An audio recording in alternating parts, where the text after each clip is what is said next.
Let's do question 11b.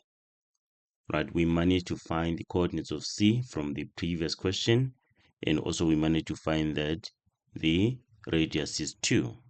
Right, B says, determine the equation of AB. Show all your working. We just calculated the coordinates of C. How can we then find the equation of AB? Right, for us to be able to find the equation of a straight line, we need maybe 2 points, or we may need a gradient and another point, isn't it? Right, so we don't have 2 points, we just have this point only. Okay, can we find the coordinates of another point? It's a bit impossible. Right, let's try to find the gradient. So how can we find the gradient? We can find the gradient by using the angle of inclination. We just found the coordinates of C, so we can find the gradient of CP, and then from the gradient of CP we can find the angle. Let's call it CPD. Or even if we want, we can do this, because AB is a tangent, so this is also 90 degrees. You see, this is like a kite. So this is 2. We can also find the length of CP. Okay, we can also find the length of CP, and then using CP, which is the hypotenuse, let's call this one E, and then CE, which is the opposite side, we can find this angle here. Okay, and then after finding this angle, we can find this angle here. They are actually equal. This angle is equal to this angle, because if you check, DCEB is a kite. Okay, this is equal to this, and then these are like tangents from what? From a common point, so they are equal. So the adjacent sides are equal. So CP is like a diagonal of a kite, so it's bisecting this angle EBD into 2 equal parts. So this angle is equal to this angle. Right, we can find this angle. Let's start by doing that. Right, and then after finding these 2 angles, we can add them and get the whole angle here. Okay, and then after getting the whole angle, we can subtract from 180, then we can find this angle, which is our angle of inclination. Okay, let's just do that. So now we want to find CP. We want to find the length CP. Let's use the distance formula. So CP is equal to the square root of, then you can say 12 minus 6 squared, then plus 0 minus 2 squared. And you can put this in the calculator. CP is equal to 2 square root 10, like that. So it means this is 2 root 10. Okay, now using this is the hypotenuse, and then CE is the opposite side, we can find the angle of EBC. EBC, angle EBC is equal to, and then opposite and hypotenuse, we're going to use arc sine.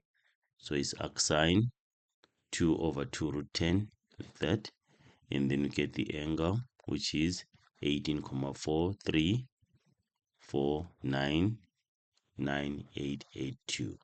Right, this is angle EBC, but what would be angle EBD? Therefore, angle EBD, which is the whole angle, this one, this is angle EBD, is going to be 2 times 18,434,99882, because these 2 angles are equal. Then we get what? 36,869,897.65 degrees. These are angles. Okay, these are angles. So now we have the angle EBD, this whole angle. Then let's subtract this angle EBD from 180 degrees, because these are adjacent angles on a straight line. Okay, so we can say, therefore, angle AB, let's call it ABX, like this. Okay, ABX, like that, is equal to 180 degrees minus 36,869,897.65 degrees. These are adjacent angles on a straight line. And then what we get, angle ABX is equal to 143,13,13,01,024 degrees. This is 143,13,01 goes on like that, degrees. Okay, so from this we can find the angle of inclination here. Okay, remember gradient is equal to tan theta. So let's find the gradient of AB. So MAB is equal to tan, right, 143 comma 143,1301024. We get that the gradient of AB is equal to negative 0,74999. It goes on like that. The gradient of AB is equal to negative 0,75, which is like negative 3/4. Now with that, we can find the equation of AB using the gradient and the coordinates of point B.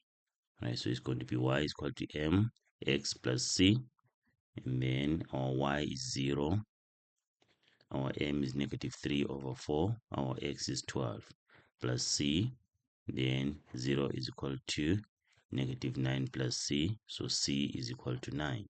Therefore, y is equal to negative 3/4 x plus 9. That's the equation of AB. Or you can say y minus y1 is equal to m, then x minus x1 like this. And then y minus 0 is equal to negative 3/4, and then x minus 12 like that. And then y minus 0 is y. Negative 3/4 times x, negative 3/4x. Then negative 3/4 times negative 12, that is positive 9. We can get your equation like that.